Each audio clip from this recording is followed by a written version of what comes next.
आज हम डिस्कस करेंगे फ्लेम सेफ्टी लैम्प के बारे में। फ्लेम सेफ्टी लैम्प माइनिंग में कितना ज़रूरी है ये आई थिंक मैक्सिमम स्टूडेंट्स जानते हैं। जो नहीं जानते हैं उनको बता दें, हमें अगर माइनिंग फील्ड में जॉब करनी है तो इसके लिए एक एग्ज़ाम क्वालिफाई करना पड़ता है। ये मैंने पहले ही बताया। उसके लिए एक एग्ज़ाम क्वालिफाई करना पड़ता है, एक सर्टिफिकेट मिलता है जिसका नाम है गैस टेस्टिंग सर्टिफिकेट। जब हम उसका एग्ज़ाम देते हैं वो इंटरव्यू बेस्ड होता है, उसमें हमारा ये फ्लेम सेफ्टी लैम्प ज़रूर पूछा जाता है। तो आज हम इसका फ्लेम सेफ्टी लैम्प की स्टोरी देखेंगे कि कैसे ये बना, कैसे इसका यूज़ में आया। फिर अगले लेक्चर में हम इसके पार्ट्स के बारे में और डिटेल में पार्ट्स के बारे में जानेंगे।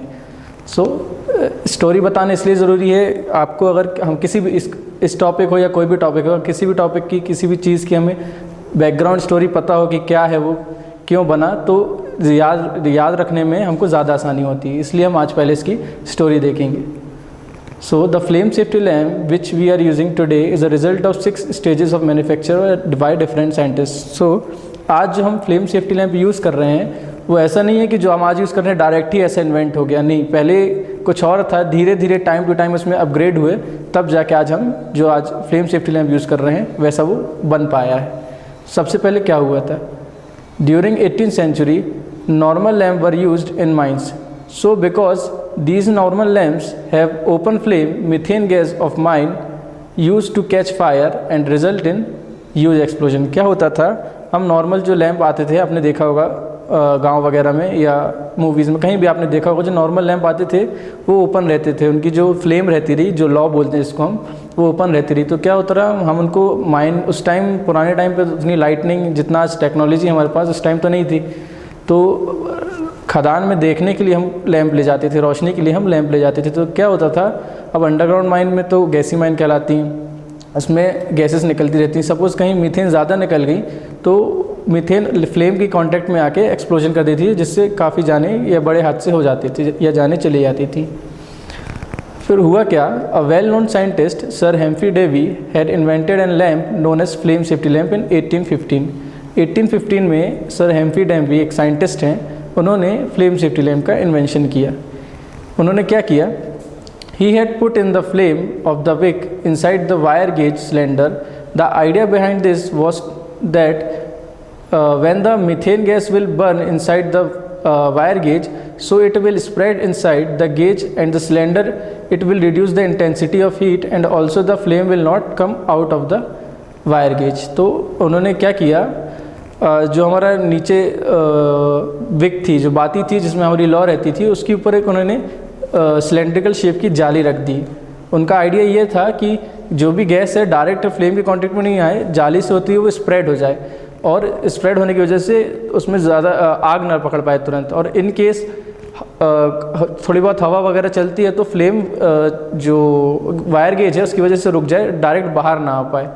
ये एकदम सिक्योर तो नहीं था, बट उस टाइम के हिसाब से काफ़ी हद तक न्यू इन्वेंशन था जो उस टाइम काफ़ी हद तक काम करा। When Sir Damphey has completed the manufacture of this lamp, he used उन्होंने इसको बनाने के बाद एक्सपेरिमेंट भी किया कि इंग्लैंड की एक माइन में 1 जनवरी 1816 में, जो एक्सपेरिमेंट सक्सेसफुल था। उसके बाद नॉर्मल लैंप हटा के हम ये वाला लैंप यूज़ करने लगे, इसका नाम रखा गया फ्लेम सेफ्टी लैंप। देन उसके बाद क्या हुआ, नेक्स्ट स्टेज में इसमें क्या बदलाव आए।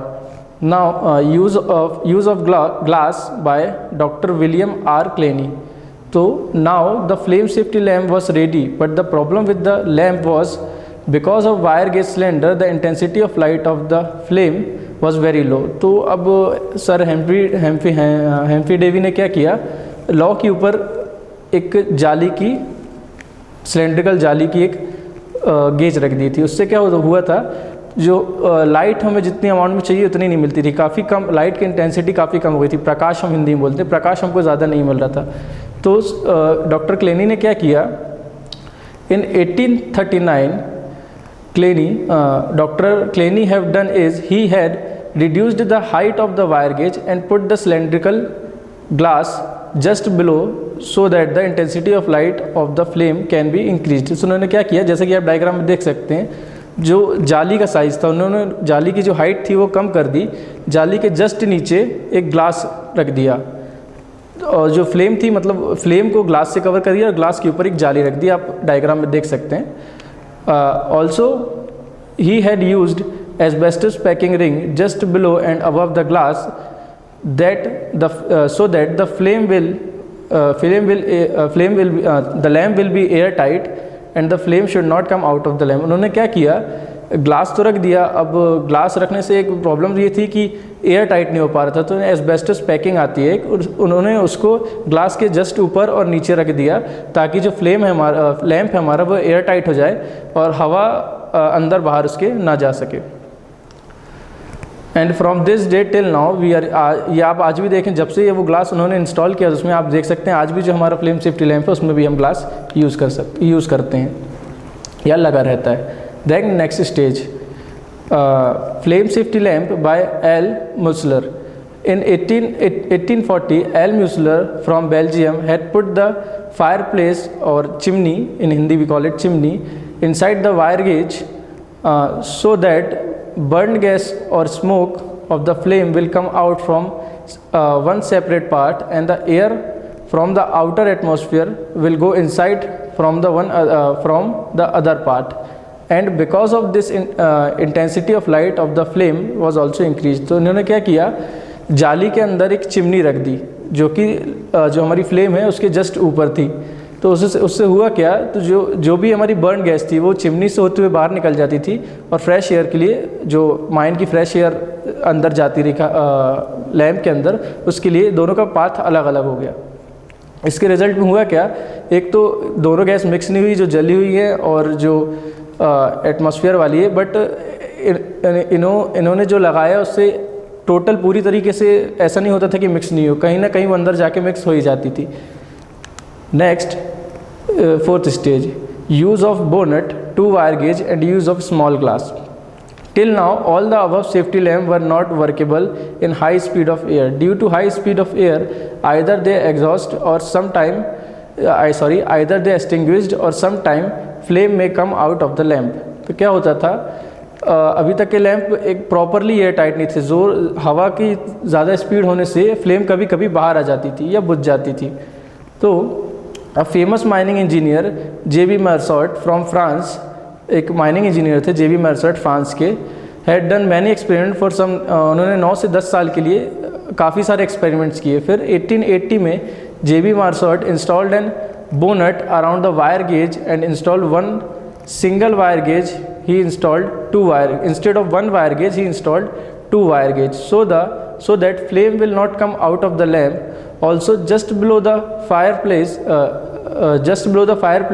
he had put a small glass so the burnt gas or smoke will easily come out from the lamp. तो उन्होंने क्या किया, अब उन्होंने एक जाली हटा के 2 जाली कर दी, एक बड़ी जाली और एक छोटी जाली, एक के अंदर एक, उसके नीचे चिमनी थी और चिमनी के जस्ट नीचे उन्होंने एक ग्लास लगा दिया, जैसा कि आप डायग्राम में देख सकते हैं। तो उससे क्या होता रहा, ग्लास जो था जस्ट फ्लेम के ऊपर था, फ्लेम जो भी गैस जलती थी या स्मोक क्रिएट होता था चिमनी के अंदर, वो उस ग्लास से होते हुए चिमनी में जाता रहा और बाहर निकल जाता रहा, और बाहर की एयर की सेपरेट पार्ट रहता था। J.B. Mercier की ये जो फ्लेम सेफ्टी लैम्प था ये काफ़ी फेमस हुआ और उसके बाद से यही लैम्प माइंस में हम यूज़ करने लगे। देन 5th स्टेज में क्या हुआ, deflector ring bye Harvard. In 1889 a well known scientist Harvard had installed deflector ring inside the bonnet so the mine air can go directly to the flame without mixing with burn gas और smoke. अब तक क्या होता था, हमने path तो अलग कर दिए थे, जो हमारी जली हुई गैस से या स्मोक था उसको निकलने का और जो हमारी माइन एयर है उसको अंदर जाने का, बट होता क्या था अंदर जाने के बाद वो मिक्स हो जाती थी। इन्होंने डिफ्लेक्टर रिंग इंस्टॉल किया, उससे हुआ क्या, जो हमारी फ्रेश एयर थी वो सीधा फ्लेम के पास जाती थी, वो बीच में कहीं बर्न गैस से या स्मोक से मिल नहीं पाती थी, वो सीधा फ्लेम पे जाती थी और जो भी बर्न गैस थी वो चिमनी से होते हुए बाहर निकल जाती थी। Then final stage, that is 6th stage, bonnet with 2 layer। When cap lamp were started to use in mines, then safety lamp were started to use as gas testing instrument। क्या हुआ, अब कैप लैंप आपने देखा होगा market में cap lamp आ चुके थे, तो हम खदान में देखने के लिए कैप लैंप यूज़ करने लगे थे।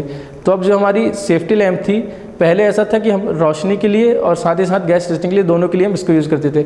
अब लेकिन हम जो हमारा फ्लेम सेफ्टी लैम्प है वो मोस्टली सिर्फ गैस टेस्टिंग के लिए यूज़ करने लगे, क्योंकि हमारे पास अब अल्टरनेटिव था जो कि है cap lamp. Now the small glass which is just above the flame is removed because it was creating problem in gas testing. तो जो स्मॉल ग्लास था फ्लेम के जस्ट ऊपर, अब इन्होंने उसको हटा दिया क्योंकि वो गैस टेस्टिंग करने में प्रॉब्लम क्रिएट करता था। Also now the fireplace chimney was combined with the bonnet and a new type of bonnet is manufactured with 2 layer so that it is able to work as both bonnet and as well as chimney. उन्होंने chimney हटा के bonnet में इसको install कर दी, साथ में 2 layer का bonnet बनाया, जैसे कि आप डायग्राम में देख सकते हो। तो जो हमारा बोनेट था वो अब एज अ चिमनी और एज अ बोनेट दोनों का काम कर रहा था। Also because of these changes now there is no need of deflector ring. तो डिफ्लेक्टर रिंग का काम क्या था हमारा, जो हमारी माइन एयर है और जो हमारी बर्न एयर है उसको मिक्स ना करे, दोनों के अलग अलग पार्ट रहें।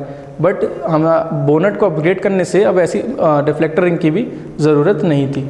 सो ये हमने आज देखी फ्लेम सेफ्टी लैम्प की स्टोरी कि फ्लेम सेफ्टी लैम्प कैसे बना, क्या क्या टाइम टू टाइम इसमें अपग्रेड हुए। अब हम नेक्स्ट लेक्चर में फ्लेम सेफ्टी लैम्प के सारे पार्ट्स डिटेल में देखेंगे, कौन सा पार्ट कहाँ लगता है, कैसे वर्क करता है, क्या काम होता है उसका। Thank you.